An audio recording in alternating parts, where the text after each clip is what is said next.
आपने नोटिस किया होगा कुछ बच्चे बहुत फ्रेंडली होते हैं, शेयरिंग करते हैं, फ्रेंड्स बना लेते हैं, सबसे बात करते हैं।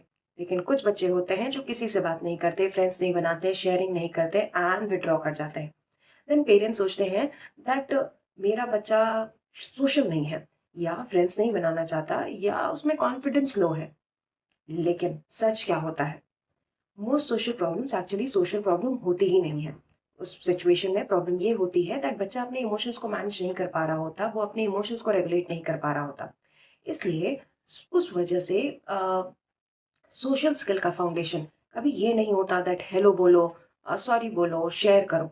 सोशल स्किल का फाउंडेशन होता है बच्चे के इमोशंस को मैनेज करवाना, उसके इमोशंस को रेगुलेट करवाना।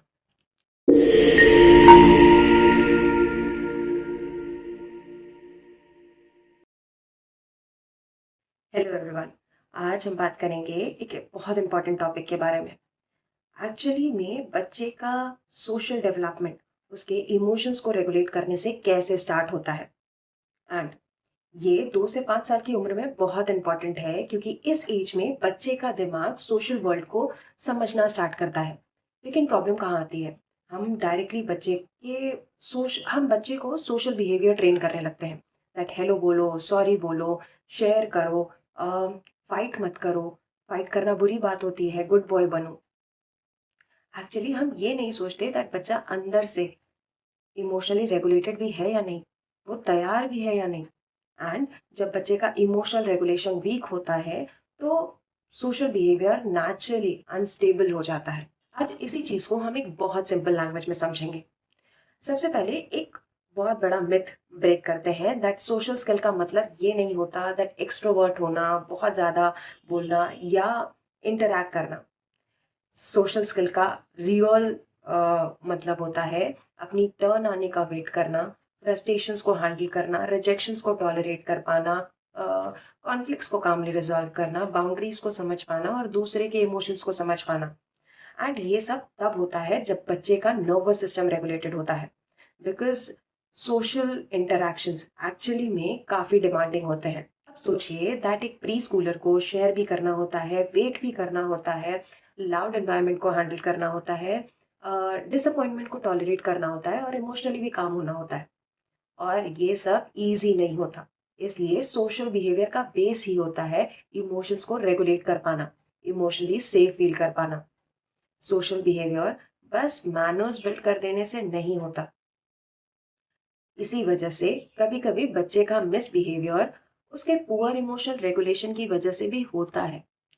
सिंपल भाषा में समझे तो इमोशनल रेगुलेशन का मतलब होता है अपने इमोशंस को सेफली हैंडल करना, उन्हें सप्रेस करना नहीं।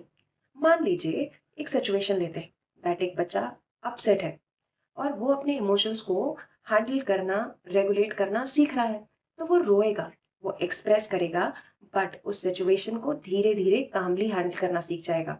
लेकिन वहीं जो बच्चा अपने इमोशंस को रेगुलेट करना नहीं सीख रहा, वो रोएगा, चिल्लाएगा, जमीन पर लेट जाएगा और कभी कभी तो बच्चे कंप्लीटली शट डाउन भी कर जाते हैं। तो 2 से 5 साल की उम्र में ये इमोशनल रेगुलेशन की स्किल नेचुरली नहीं डेवलप होती क्योंकि इस उम्र में बच्चे का ब्रेन का इमोशनल कंट्रोल सिस्टम अभी इमेच्योर होता है। इस एज में बच्चा अपने इमोशंस को कंट्रोल करना अपने एडल्ट से सीखता है। मतलब पेरेंट्स अगर काम हो, अ, उसके लिए चीज़ें प्रेडिक्टेबल हों और पेरेंट्स उसको सेफ फील करवाएं तो बच्चा अपने इमोशंस को रेगुलेट करना सीखता है। बट वहीं अगर उसके एनवायरनमेंट में कांस्टेंट शाउटिंग हो, चीज़ें उसके लिए बहुत अनप्रेडिक्टेबल हो, रिस्पॉन्सेज अनप्रेडिक्टेबल हो, उसको प्रेशराइज किया जाए, डर क्रिएट किया जाए या फिर उसको क्रिटिसाइज किया जाए, तो बच्चा सर्वाइवल मोड में चला जाता है। एंड सर्वाइवल मोड में लर्निंग नहीं होती। एक इम्पॉर्टेंट बात समझिए दैट अगर बच्चा अपने इमोशंस को रेगुलेट नहीं कर पा रहा तो आप उसे सोशल बिहेवियर नहीं सिखा सकते। मान लीजिए किसी पर्टिकुलर सिचुएशन में आपका बच्चा इमोशनल हो और उस सिचुएशन में आप अपने बच्चे को हाय बोलना, सॉरी बोलना या यही बोल दें दैट टॉय शेयर कर लो, क्या आपका बच्चा करेगा? एक्चुअली नहीं। उस सिचुएशन में बच्चे का दिमाग सर्वाइवल मोड में होता है, लर्निंग मोड में नहीं। एंड सर्वाइवल मोड में ब्रेन बस 3 काम करता है: फाइट, फ्लाइट और फ्रीज।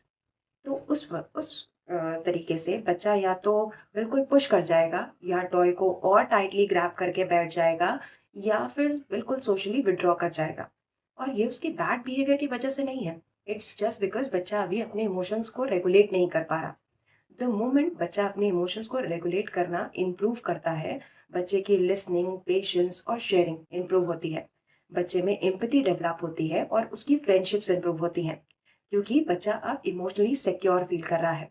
और एक इमोशनली सिक्योर बच्चा ही स्ट्रांगली सोशली कॉन्फिडेंट बन पाता है। लेकिन ऐसी सिचुएशन में हम सबसे बड़ी गलती क्या कर देते हैं? हम बच्चे के बिहेवियर को कंट्रोल करने लगते हैं, बट उसके अंदर चल रहे इमोशंस और स्ट्रेस को एड्रेस करना भूल जाते हैं। मान लीजिए एक सिचुएशन इमेजिन करते हैं दैट एक बच्चे ने किसी दूसरे बच्चे की पेंसिल ले ली।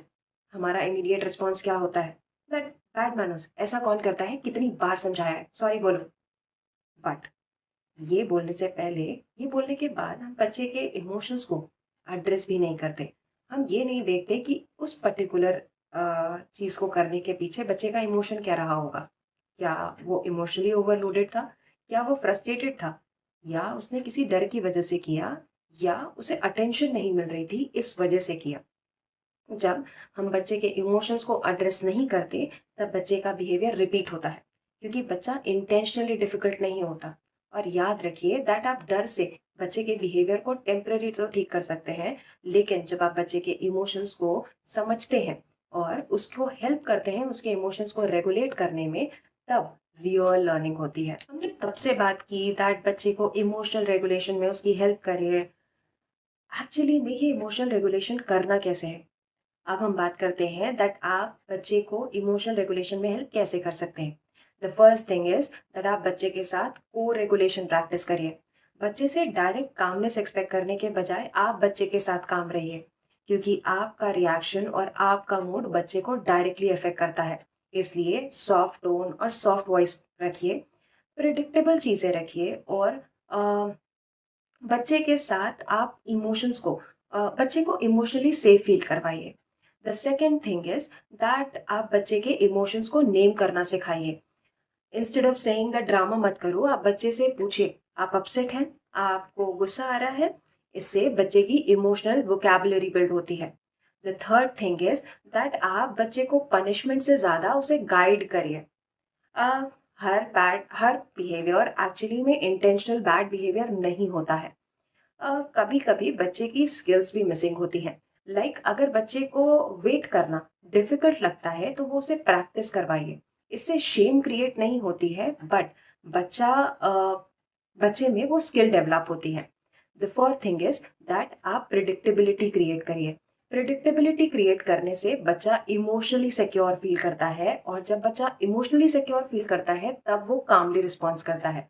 और इस एज में, 2 से 5 साल की एज में, कंसिस्टेंसी, प्रिडिक्टेबिलिटी और रूटीन एक्चुअली में बहुत इंपॉर्टेंट है।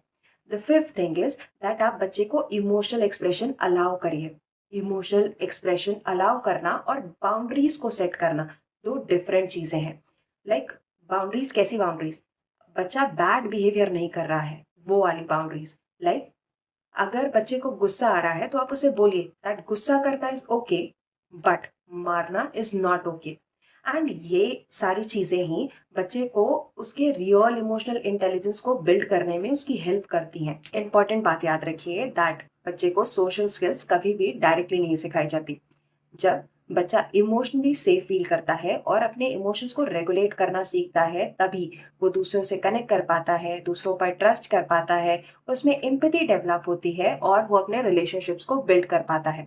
इसलिए नेक्स्ट टाइम अगर आपको बच्चे का बिहेवियर डिफिकल्ट लगे, तो इंस्टेड ऑफ ये पूछने के कि इसने ये क्यों किया होगा, ये पूछेगा इसको करने के पीछे इसके इमोशंस क्या रहे होंगे।